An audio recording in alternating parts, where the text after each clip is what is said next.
Hello, wala nang intro. May bagong aktor tayo ngayon, guys. Baka ito, guys, Pamas Award to, guys. Nako, paiyak-iyak itong si The Junior, guys, in interview ng media. Hindi nila deserve 'yan. Hindi deserve 'yan. Hindi nga deserve namin sa kagagawan mo nga lahat ng 'to Nangiya. Sabi pa ng loyalist, magpasalamat tayo kasi siya nag-ano sa imbestigahan niya ang tungkol sa flood control ito namang bubo naman loyalist na to, itong mga bayaran to. Di pa rin nila na-realize yung nakita ko doon sa lumabas ngayong si Dayonier, ang daming loyalist yun sa labas. Lumapit sa kanya, guys. Hinawi yung kamay, guys. Yeah. Hinawi. Parang nandidiri. Yun talaga ang katotohanan diyan, guys. Kasi ang pamilya nila yan, guys, sa totoo lang, matagal na yan na sinasabi ng iba diyan. Diyan sa kanila rin, mga malapit sa kanila. Talagang ganyan daw talaga sila, guys. Matapobre talaga yan, guys. Ayaw nilang makihalubilo sa mga pobre, guys. Mga oligarch tala, mga mayaman ang palaging kasama niyan, guys. Yan sila, ang totoo diyan.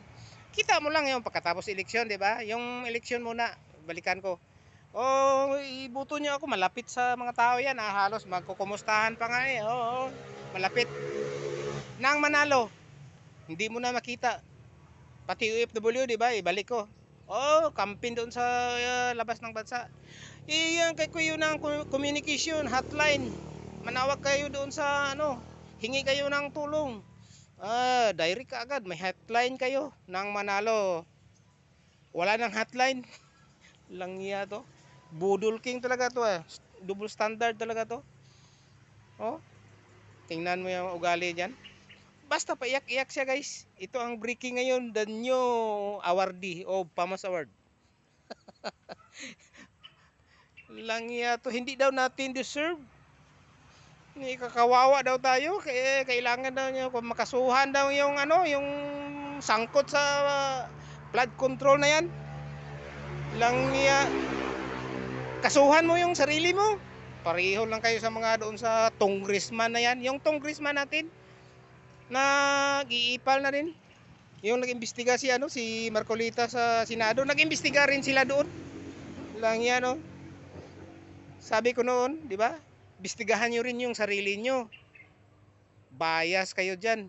Mabuti sana kung mayroong independent body na magbuo kayo ng independent body, hindi nga kayo na rin dyan ang sangkot ng mga congressman kayo.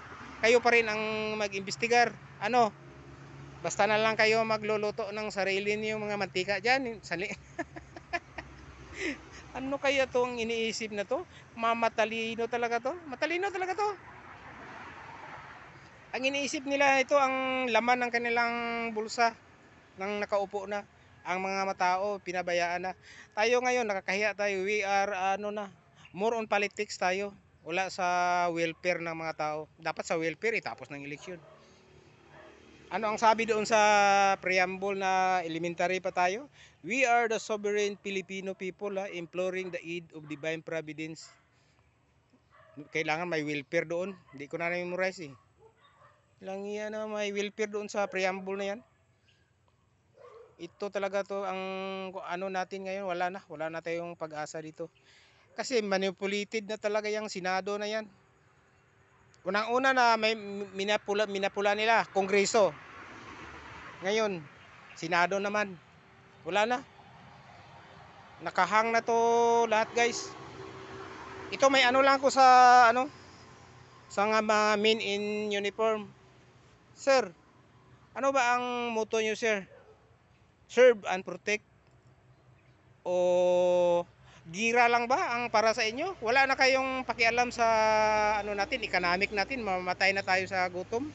Wala na ba kayong pakialam, sir, sa mga corruption sa economic natin? Wala nang makakain. Kawawa na yung yung anak natin na maliliit. Isipin ninyo ang ngayon, ilan ang utang ng Pilipinas ngayon? In every Filipino, kahit bagong labas pa yan, bagong sanggol, 153,000. bawat isang Pilipino.